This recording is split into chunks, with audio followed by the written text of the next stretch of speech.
Saudações a você que nos acompanha no projeto Lendo a Bíblia em um Ano. Aproveita, curte esse vídeo, compartilha e permita que mais pessoas sejam abençoadas recebendo esse conteúdo.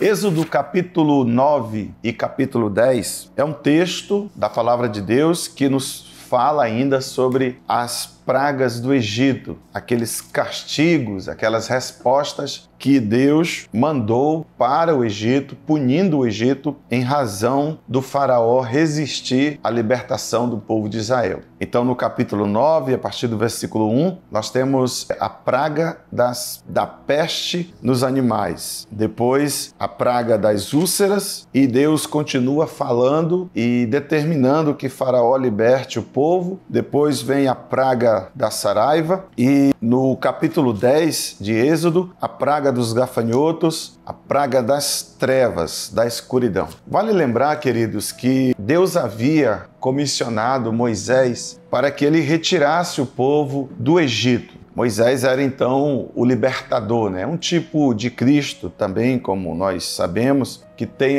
essa figura do libertador, essa figura de que tira o povo de uma condição de sofrimento, de escravidão, de angústia e leva para uma condição de vida melhor, uma condição de vida na presença do Senhor. Deixa de viver como escravo e passa a viver como livre. E as pragas, como assim nós conhecemos, elas na verdade eram uma resposta de Deus ou uma ação de Deus que tinha o objetivo de mostrar para o faraó que aquilo era muito sério, que Deus realmente estava falando e que ele não pagasse para ver, porque se ele ficasse resistindo àquilo que é a vontade do Senhor, o sofrimento iria só aumentar sobre o seu povo. Mas o faraó resistia e por isso vinha uma praga após a outra, né? Então, a leitura de Êxodo, no capítulo 9 e o versículo 10, nos remete a esse relato dessas pragas, né? Algumas delas, na verdade, porque foram várias. Em Provérbios, capítulo 3, nós temos aqui, como todo livro de Provérbios, é um livro de conselhos, é um homem mais velho falando com seu filho, falando com a nova geração. Provérbios, capítulo 3, não é diferente. Muitos conselhos, mas uma das mensagens desse capítulo maravilhoso da Bíblia é o encorajamento a ser humilde, a ser uma pessoa humilde, a ter uma atitude humilde, especialmente em relação ao conhecimento. Pessoas humildes, elas buscam conhecimento. Pessoas humildes, elas amam receber a instrução especialmente dos mais velhos, mas pessoas humildes, elas têm um coração e uma mente aberta para receber o direcionamento. Tem uma frase que diz que o maior inimigo da sabedoria é o orgulho. Então, um coração orgulhoso, ele não recebe conselho, ele não aceita direcionamento, ele é tão orgulhoso que quer pagar para ver. E no versículo 1 de Provérbios, capítulo 3, está escrito: Filho meu, não te esqueças da minha lei e o teu coração guarde os meus mandamentos, porque eles aumentarão os teus dias e te acrescentarão anos de vida e paz. Então, ouvir conselhos, receber o conselho do Senhor é uma atitude de humildade e faz com que você seja dependente do Senhor. Quando você ouve os conselhos do Senhor. No versículo 5 está escrito: Confia no Senhor de todo o teu coração e não te estribes no teu próprio entendimento. Reconhece-o em todos os teus caminhos e ele endireitará as tuas veredas. Não sejas sábio aos seus próprios olhos. Teme o Senhor e aparte-se do mal. Essa expressão, não te estribes, você deve lembrar, por exemplo, quando alguém monta cavalo, né? Tem a sela e tem aqueles dois apoios onde a pessoa coloca os pés. Que esses apoios são importantes para a própria pessoa subir no animal, né? Montar no cavalo, porque ele faz força naquele estribo, quanto para a viagem, porque aquele apoio nos pés ajuda no equilíbrio do corpo sobre o animal. Inclusive, se o animal ganhar velocidade e tiver que passar algum obstáculo, o estribo, essa base de apoio para os pés, é exatamente importante para trazer esse equilíbrio para quem está montando. Então, quando ele diz não te estribes no teu próprio conhecimento, não confia no teu próprio conhecimento. Não te apoia no teu próprio conhecimento. Não faz dele a tua base, o teu alicerce de vida. Ele diz, mas confia no Senhor. Então o escritor, ele nos encoraja a ter esse coração de humildade em relação à maneira como nós vamos conduzir a nossa própria vida. E o último versículo do capítulo 3 de Provérbios diz assim: os sábios herdarão honra, mas os loucos tomam sobre si a confusão. Então, o livro de Provérbios é um livro de sabedoria, de conselhos, né, para tornar a pessoa mais sábia. E como a gente vem mencionando, não há sabedoria para um coração orgulhoso. Não há sabedoria para um coração orgulhoso. Mas se você tiver uma atitude humilde e receber os conselhos, você vai se tornar sábio. E o que te espera? Honra. Pessoas sábias são pessoas honradas. São pessoas honradas. O último texto da nossa reflexão está em Hebreus, capítulo 9, a partir do versículo 23, e vai até o capítulo 10, versículo 18. De sorte que era bem necessário que as figuras das coisas que estão no céu assim se purificassem, mas as próprias coisas celestiais como sacrifícios melhores do que este. Porque Cristo não entrou num santuário feito por mãos, figura do verdadeiro, porém no mesmo céu, para agora comparecer por nós perante a face de Deus. Mais uma vez, a carta aos Hebreus é maravilhosa e nós estamos numa parte onde existe aqui uma equiparação do sacerdócio de Cristo com os outros sacerdotes. E nos é mostrado que o sacerdócio de Cristo foi superior a todos os outros sacerdócios de homens.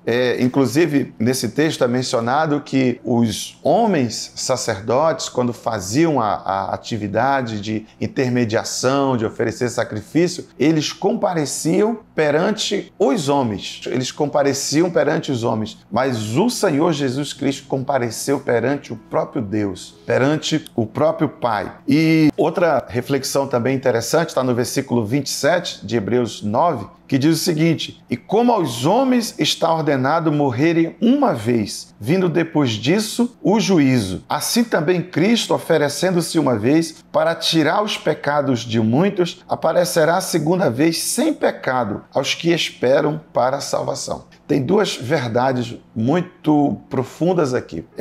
Às vezes existe aquela pergunta assim: é possível, depois que a pessoa morrer, ela se arrepender dos seus pecados? Tem como a pessoa, ela, digamos, tem uma vida na terra e ela não tem temor a Deus, ela vive desregradamente, mas morreu e agora ela viu que realmente é verdade tudo aquilo, há juízo, há prestação de contas. Então, é possível, depois da morte, a pessoa manifestar algum tipo de arrependimento e vir a obter a sua salvação? O texto diz que aos homens está ordenado morrer uma vez, vindo depois disso o juízo. Então, quem morre não volta. Quem morre não volta para avisar. Quem morre não volta para conversar. Quem morre não volta para dar dicas. Depois da morte segue-se o juízo. A Bíblia não fala da possibilidade de, depois da morte, uma pessoa vir a se arrepender ainda de pecados. Depois disso segue-se o juízo. E a outra verdade que está no texto é que Jesus veio uma vez e ofereceu uma vez o sacrifício para tirar os pecados de muitos. Não é de todos, de muitos. De muitos. Quem são esses muitos? Aqueles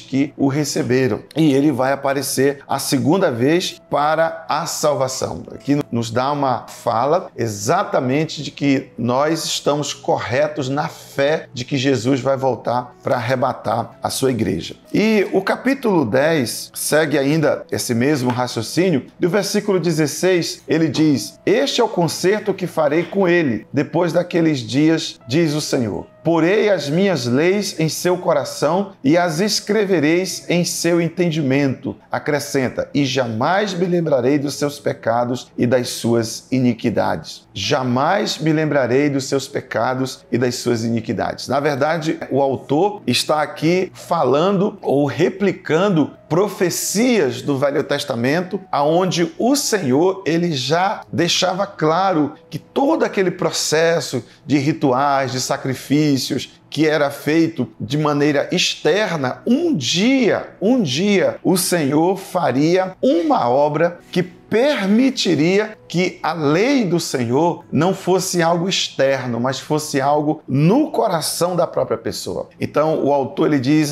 ele replica essa profecia que se cumpriu em Cristo. Jesus fez cumprir essa internalização da obra transformadora de Deus, da voz de Deus. Porei as minhas leis em seu coração e as escrevereis em seu entendimento. Essa é uma verdade muito interessante. E a outra verdade aqui: e jamais me lembrarei dos seus pecados e das suas iniquidades. Veja que quando o sumo sacerdote oferecia os sacrifícios, os pecados no Velho Testamento, os pecados, eles não eram apagados, eles não eram cancelados, eles não eram perdoados, eles eram colocados à parte. Somente quando Jesus fez o sacrifício maior é que passou a haver o perdão e o cancelamento dos pecados. Então, por isso que a obra de Cristo, e é isso que o escritor de Hebreus ele vem demonstrando, a obra de Cristo, o sacerdócio de Cristo é superior a todos os outros. Porque nenhum sacerdócio tinha essa capacidade de cancelar pecados, mas o sacrifício de Cristo, ele traz essa proposta.